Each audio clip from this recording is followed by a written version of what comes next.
जय हिंद, नमस्कार। आप सभी का एक बार फिर स्वागत है आपके अपने YouTube चैनल सैनिक समाचार में। साथियों, अन्याय के खिलाफ न्याय के लिए हमें कोर्ट का रुख करना पड़ता है और कोर्ट से जुड़ी 3 बातें हमेशा हमारे दिमाग में रहती है। सबसे पहली बात है justice delayed is justice denied.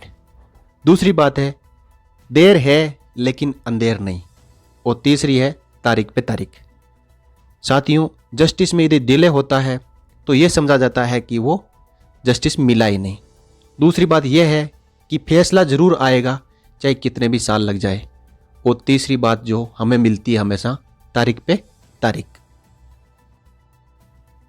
इस वीडियो में हम बात करेंगे साथियों वन रैंक वन पेंशन के मुद्दे के बारे में। ये मांग हमारे सभी पूर्व सैनिकों द्वारा लंबे समय से उठाई जा रही थी, क्योंकि यहाँ पे कोई एक प्रॉपर सिस्टम नहीं था। जो बाद में रिटायरमेंट आ रहा था वो ज़्यादा पेंशन ले रहा था और जो पहले रिटायरमेंट आया हुआ उसके बदले कम पेंशन ले रहा था। आखिरकार हमारे भारत सरकार ने इसके ऊपर 5 सितंबर 2015 को प्रेस रिलीज जारी करके वन रैंक वन पेंशन के नियम को लागू किया और इस पर जो फाइनल उन्होंने ऑर्डर है वो 7 नवंबर 2015 को जारी किया। इसके साथ ही जो हमारे एक्स सर्विसमैन का डिपार्टमेंट है, department of ex serviceman welfare, उन्होंने 101 यानी 101 OROP की जो टेबल नंबर 1 है उसके तहत 101 टेबल जारी करके सभी के लिए OROP के ऊपर जो OROP 1 है वो रिवीजन का फाइनल ऑर्डर जारी किया।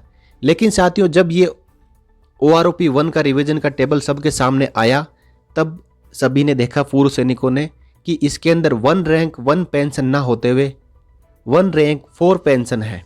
यानी फिर भी वही एनोमली जो रह गई जो कि मांग पहले से चली आ रही थी, जिसके अंदर फाइनल अब भी संतुष्ट नहीं हुए एक्स सर्विसमैन और उन्होंने 2017 के अंदर सुप्रीम कोर्ट का रुख किया। वहाँ पे एक रिट लगाई, पेटिशन लगाई कि जो OROP केंद्र सरकार ने इम्प्लीमेंट किया है वो सही मायने में OROP नहीं है, वो 1 रैंक 4 पेंशन है। तो इस प्रकार साथियों 1 रैंक 1 पेंशन का जो मामला है 2017 से माननीय सुप्रीम कोर्ट में लंबित है। इसी बीच साथियों 1 जुलाई 2019 से OROP 2 यानी OROP का रिवीजन होना था, लेकिन मामला माननीय सुप्रीम कोर्ट में होने की वजह से केंद्र सरकार ने इसके ऊपर रोक लगा दी और OROP 2 रिवीजन नहीं हो पाया। अब साथियों ये मामला जो OROP का माननीय न्यायालय में टॉप लिस्ट में चलते हुए भी कोरोना की वजह से इसके ऊपर सुनवाई नहीं हो पा रही थी, लेकिन आखिरकार 15 फरवरी 2022 को इस मामले पर सुप्रीम कोर्ट ने सुप्रीम सुनवाई की और समय कम होने की वजह से इसको 16 फरवरी 2022 को भी सुनवाई करना जारी रखा। साथियों 16 फरवरी 22 को इसके ऊपर फिर सुनवाई होगी और इसमें सबकी आशा है, पूरा विश्वास है कि इसके ऊपर अब कोई अंतिम फैसला आ पाएगा। इस बीच साथियों जो हमारे ex serviceman India ex serviceman league है, उन्होंने भी माननीय चीफ जस्टिस ऑफ इंडिया को पत्र लिख के रिक्वेस्ट किया था कि इसके ऊपर यदि और अधिक समय लगता है तो एक इंटरिम ऑर्डर जारी करके केंद्र सरकार को ये आदेश दिया जाए कि एटलीस्ट जो OROP 2 टेबल है उसका रिवीजन करके फाइनल टेबल जारी कर दी जाए, क्योंकि हालात इस तरीके के चल रहे हैं कि कोरोना की जो समय समय पे first wave, third wave, second wave जो आ रही है उसकी वजह से जो सुनवाई है प्रॉपरली हो नहीं पा रही है।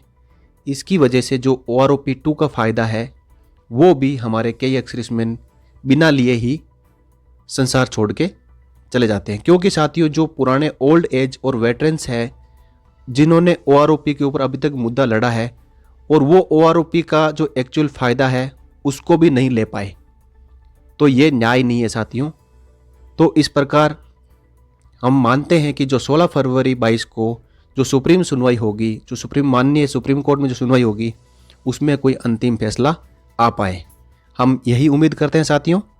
और जो भी इसके ऊपर आगे अपडेट होगी वो आपको बता दी जाएगी। तो इस वीडियो में इतने साथियों, अगले वीडियो में फिर मिलेंगे एक नई जानकारी के साथ। तब तक के लिए जय हिंद, जय भारत, वंदे मातरम।